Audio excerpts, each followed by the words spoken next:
আমি অনেকদিন ধরে একটা ঘটনা শেয়ার করতে চাইতেছিলাম। আর এখন এই ঘটনাটা বলার জন্য একটা উপযুক্ত সময়। ঘটনাটা বলবো যে আমার একটা ফ্রেন্ডকে নিয়ে, আমার একটা মেয়ে ফ্রেন্ড ছিল। ওর বিষয়ে এই কথাটা বলবো। ওর সাথে একটা খারাপ ঘটনা ঘটছিল। আমি জানি এটা বললে তার কোনো প্রবলেম হবে না, কারণ সে আমাদের সাথে এখন থাকে না। অনেকদিন আগেই আমাদের যোগাযোগ বন্ধ হয়ে গেছে, অনেক আগেই।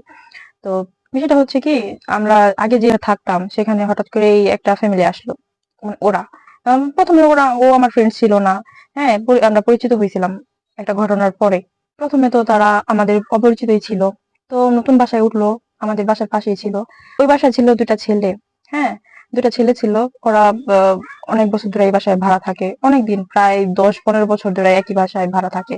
তো তারা তো নতুন আসছে। ওই মেয়েটা আসলে নতুন আসছে। আসলে ঘটনাটা আমার নিজের চোখে দেখা, আমি যদি কারোর কাছ থেকে শুনি না তারপর এটা বলতাম তা না। আমি আসলে নিজের চোখে ঘটনাটা দেখছি, আর কি কি ঘটছে সেটা আমি স্বচক্ষে দেখছি।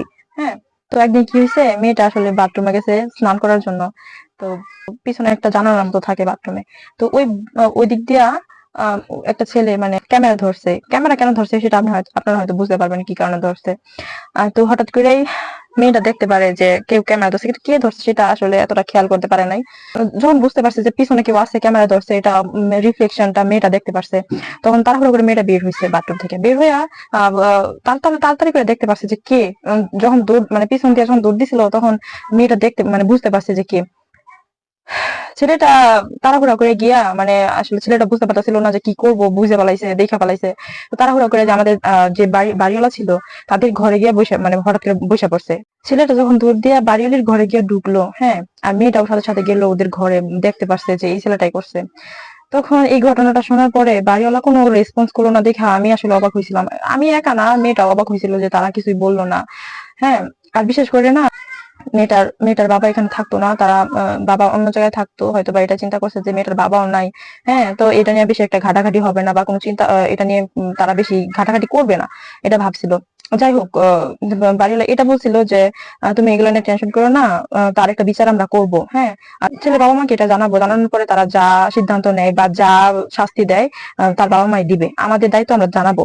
হ্যাঁ, তো এটা বলছে। আচ্ছা ঠিক আছে, তারপর মেয়েটা এগুলা মেনে নিছে, সবকিছু মেনে নিছে। এটা প্রথমবার ঘটে নাই। তারপরে কি হয়েছে, এটা নিয়ে আর বেশি, তখন মেয়েটা বুঝতে পারছিল যে এটা নিয়ে তারা কোনো কথা বলবে না।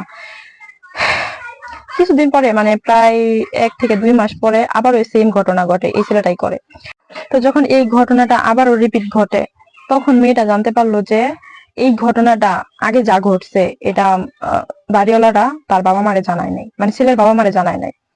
আর মেয়েটা বললো যদি আপনি আগে থেকে তার বাবা মার এই ঘটনাটা জানাইতেন তাহলে হয়তো বা এই ঘটনার রিপিট ঘটতো না। হ্যাঁ, তো এখন আমি কাকে দোষ দিব? আপনার দোষ।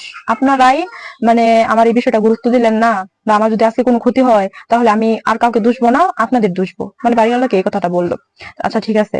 তারপর ওর বাবা মার এটা জানানোর পর তার বাবা মা সুন্দর করে এই কথা বললো, এটা তো অনেক বড় অন্যায় করছে, আমার ছেলের যা শাস্তি দেওয়ার আমি দিব।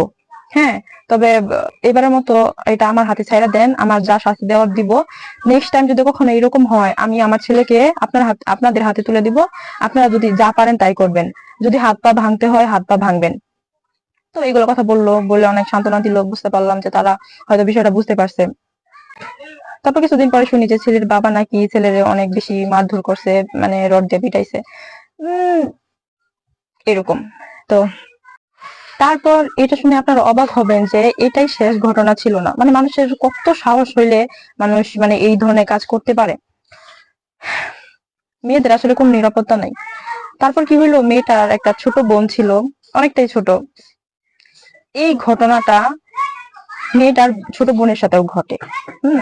তখন এই মেয়েটা এটা সহ্য করতে পারে, মানে বড় বোন হিসাবে সে এটা সহ্য করতে পারে না যে তার ছোট বোনের সাথে ওইটা হয়েছে। আর তৃতীয়বার যে ঘটনাটা ঘটে, এই ঘটনাটা ঘটাইছে গেছে যে ছেলে আগে এগুলা করছিল, তারই বড় ভাই।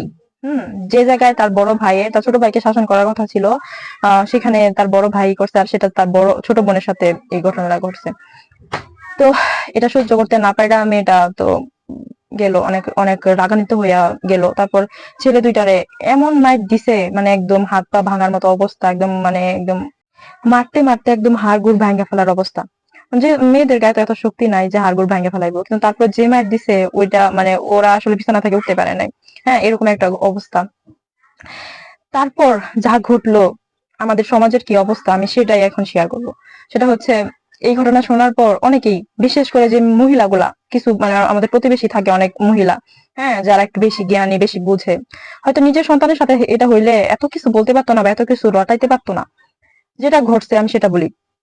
তারপর যখন দুই বোন মিলে তাদের মানে তাদেরকে মারধর করলো, হ্যাঁ মারধর করলো, তখন ছেলের বাবা, যে কিনা বলছিল যে আরেকবার যদি এরকম কিছু করে বা আপনাদের হাতে তুলে দিব, তখন আপনারা যা করার তা করবেন, হ্যাঁ, ওই বাবাই বলে যে এত বড় সাহস, আমার ছেলের গায়ে হাত তুলছে বা আমার ছেলেদেরকে মারছে, ওদেরকে আমরা দেখে নিব, আমাদের আমাদের পরিচিত পুলিশ আছে, মানে অনেক, তারা অনেক পাওয়ার দেখাইতেছিল, অনেক অনেক বেশি পাওয়ার দেখাইতেছিল, হ্যাঁ।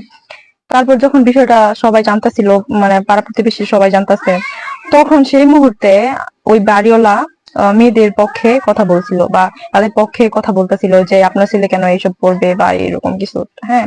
তার আগে কিন্তু কোনো কথা বলে নাই, হ্যাঁ, তখন বুঝতে পারছে। আর মেয়েদের ক্ষেত্রে তো আইন ব্যবস্থাটা একটু কঠিন ছিল তখন, মেয়েদের কথা শুনতো মানুষ, যে কোনো কোনো সমস্যা হলে মেয়েদের কথা শুনতো, মেয়েদের কথা গুরুত্ব দিত, এটাই। তো যেটা বলতে চাইছিলাম, প্রতিবেশী প্রতিবেশী মানুষ কেমন হয়। আসলে মানুষ মানুষের জন্য না, আমরা মনে করি যে মানুষ মানুষেরই জন্য, কিন্তু এটা একদমই ভুল। মানুষ মানুষের কখনোই উপকার করতে জানে না। ছেলেদের গায়ে মেয়েরা কিভাবে হাত তুলে, এটাই মেয়েদের অপরাধ। মেয়েরা কেন ছেলেদের গায়ে হাত তুলতে গেল, এটা বিচার দিলে বিচার করতো, তো বিচার তো করছে, এটা তো সবাই দেখছে যে কি বিচার হয়েছে। মেয়ের বিচার মেয়ে নিজে করছে, এতে কোনো অপরাধ নাই। আমি মনে করি, আমি এই জিনিসটা নিয়ে অনেক প্রাউড ফিল করি যে একটা মেয়ে তার নিজের বিচার করতে পারছে। তো আমি এটাই বলি যে সব মেয়েরা যদি নিজের বিচার নিজে করতে পারে, হ্যাঁ, তাহলে দেখা যাবে যে মেয়েরা আসলে এগুলোর হ্যারাসমেন্টের শিকার আর হবে না কখনো।